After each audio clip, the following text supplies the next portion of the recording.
taking over the A-list, bringing his A game with some NFL action. All right, Peter, let's get it. I want a cigar, I want a drink, and I'm new here, but I'm not new to the NFL draft. Here are top 5 NFL draft wildcards, guys, who no one knows where they're going to go and who we'll be talking about throughout Thursday, Friday, and maybe even Saturday. Number 5, you watched him on Saturdays, Jalen Milroe, the quarterback for Alabama. Now, you might be saying, Jalen Milroe, we've been talking about Shedeur and Cam Ward and Jackson. Guys, Jalen Milroe was invited to the draft by the NFL to attend the draft in person on Thursday. And guess what? He said, yeah, I'll be there.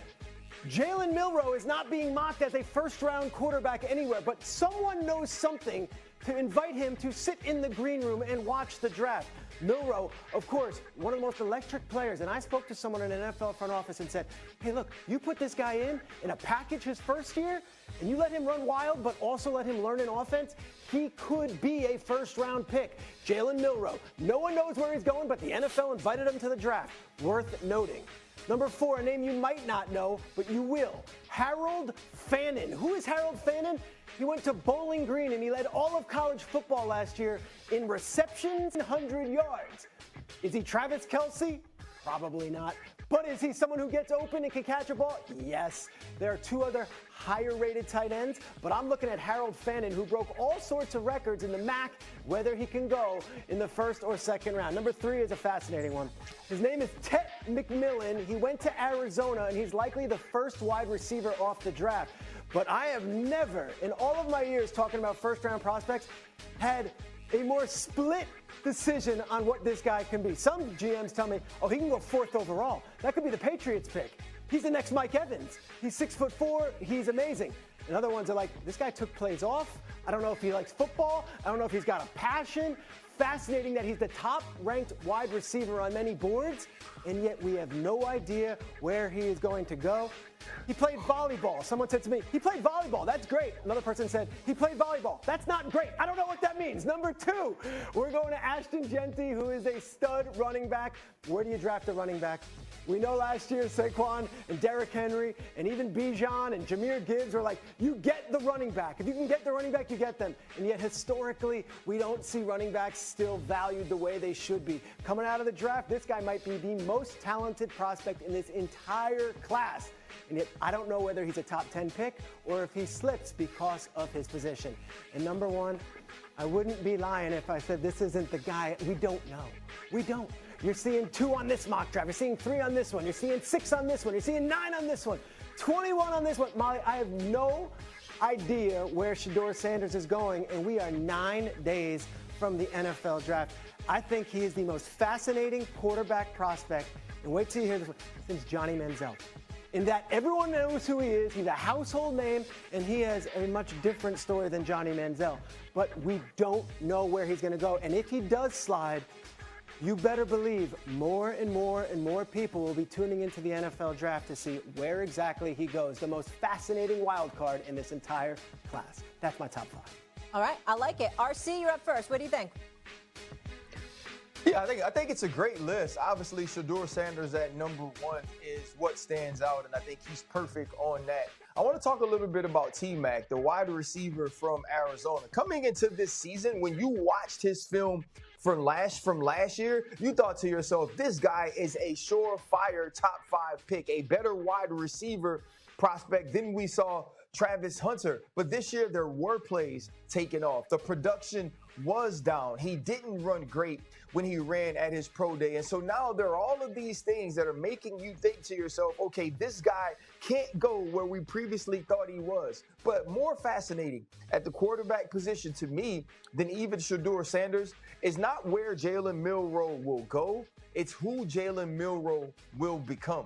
This dude goes 4.37 at his pro day. We've seen the explosive plays. There are days when you watch him play in games like Georgia from early on in the season that you thought he should have been drafted ahead of Cam Ward coming into this draft. And then you watch the rest of this season and you see the inaccuracies, you see the inconsistencies, and you have zero idea what this dude could be as a passer. If Jalen Milroe falls into the right place, we could be looking back years from now, looking forward years from now, and saying to ourselves, that Jalen Milroe was the best pick of this entire draft. I have nothing to say other than I have an issue with number 2 and 3 because from a running back and a wide receiver perspective, both of them are considered arguably number 1 at their position entering this draft. I don't consider that wild cards. That's my only issue with the list. Delivery, analysis. You always Peter, got some negativity, man. Good job. I'm saying they're not wild cards. They're number 1 at their positions. You always got some negativity. They're number 1 in their position, so that's not a wild card? That's negative? It was his first A-list. He did a great job. Peter, I'm out. You crushed This it. is first A-list. Hater. Don't go anywhere. More First Take. Okay, I have overwhelming issues with that and all the others who are saying things like that, but I'll save my comments for last. Let's hear from the group. It's been too long since we've had Heather and Paul, who always bring perspective and insight to all of these college stories. Heather, I'll start with you.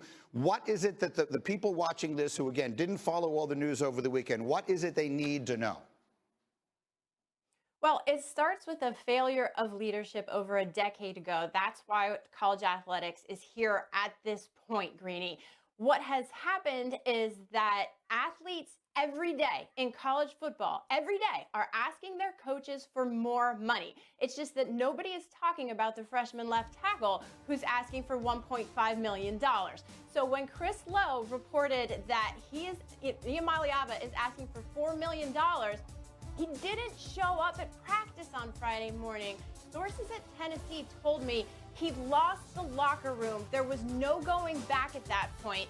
And Josh Heupel and other staff members had no communication with Iamaleava. So at that point, Heupel said, and he told the team on Saturday morning before the spring game, no one player is bigger than this team.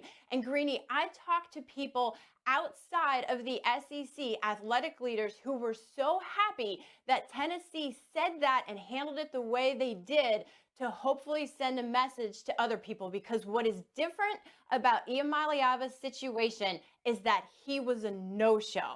And unlike the NFL with contracts that are binding, this is different because these contracts are with the NIL collectives.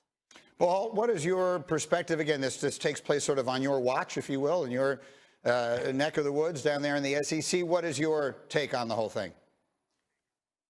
Greeny, what was so interesting Friday afternoon, listening to fans all over the SEC and in particular in Knoxville, they were done with this guy. They did not want him back, as good as he was. And by the way, he was good, not great. He helped Tennessee get to the playoffs. But they didn't want him even if he showed up on Saturday, because there is a big inflection point going on right now in college football. Fans are tuning out, especially older generation fans. They don't understand this. They don't like it. They have not embraced it. And they get sick to their stomach, Greeny, every time a player tries to pull a heist like this. And that's exactly what it was. He already had an agreement to try to get more money before a scrimmage, meaning I won't play.